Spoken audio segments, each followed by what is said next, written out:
92 ہجری کی بات ہے، صرف 92 ہجری کی بات ہے، اور یہاں چین میں جو ہے قتیبہ آیا جنہوں نے چین کو خراج اور ٹیکس دینے پہ مجبور کر دیا۔ اٹلی میں مسلمہ آیا جنہوں نے جو ہے رومیوں کے پرخ سے اڑا دیے۔ افریقہ میں عقبہ بن نافع آئے، نوجوان تھا جنہوں نے جنگل کے جانوروں کو دھمکی دی تھی کہ جنگل جلدی سے خالی کرو، ہم محمد کے غلام ہیں صلی اللہ علیہ وسلم۔ اے شیر تو بہادر ہے لومڑی پر، اے شیر تو بہادر ہے گیدڑ پر، لیکن ہم تو محمد کے غلام ہیں، جلدی سے جنگل خالی کر دو ورنہ ہم محمد کے غلام ہیں، ان سے جو بھی ٹکرائے گا وہ پاش پاش ہو جائے گا، وہ اپنی جو ہے داستان تک مٹا دے گا۔ کیا ہوا؟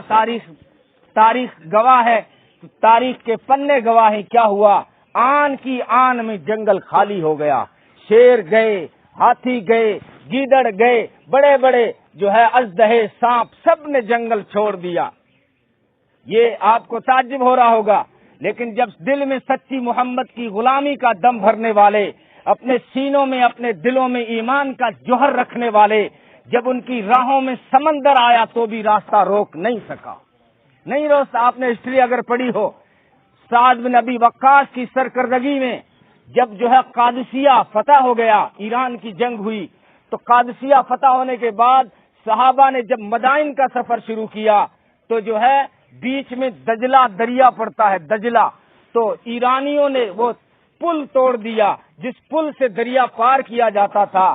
جب مسلمانوں کے امیر حضرت سعد بن ابی وقاص نے تقریر کی کہ ہم جو ارادہ لے کر آئے ہیں وہ سمندروں کو دیکھ کر پیچھے مڑنے کے لیے نہیں آئے ہیں، آج ہم اپنے گھوڑوں کو سمندر میں ڈالیں گے، اور ہماری جنگ بازو کے طاقت پہ کبھی نہیں ہوا کرتی، ہماری جنگ ایمان کی طاقت پہ ہوا کرتی ہے، ہمارے ساتھ اللہ ہے تو گھبرانے کی کوئی بات نہیں۔ تو یہ سن کر سب سے پہلے حضرت عاصم بن عمر نے اپنا گھوڑا جو ہے سمندر میں ڈالا، اور دیکھتے ہی دیکھتے سارا لشکر سمندر میں کود پڑا گھوڑوں سمیت۔ تاریخ میں لکھا ہوا ہے کہ وہ سمندر ان کو ڈبا تو کیا، ان کے گھوڑوں کے ٹاپوں کو بھی گیلا نہ کر سکا، اس کے اوپر ایسے جا رہے تھے۔ جب ایرانیوں نے دیکھا کہ جو ہے مسلمان پانی کے اوپر چل رہے ہیں تو انہوں نے فارسی میں نعرہ لگایا، ارے بھاگو بھاگو دیو آمدند، دیو آمدند، دیو آ گئے دیو، بھاگو، یہ تو کوئی انسان نہیں ہے۔ وہ انسان ہی تھے لیکن ان کے سینوں میں ایمانی جوہر تھا، محمد کی سچی غلامی ان کے پاس تھی۔ آج ہمارے پاس میں صرف نعرے رہ گئے ہیں، حقیقت کھو بیٹھے ہیں، حقیقت روایات میں کھو گئی۔ یہ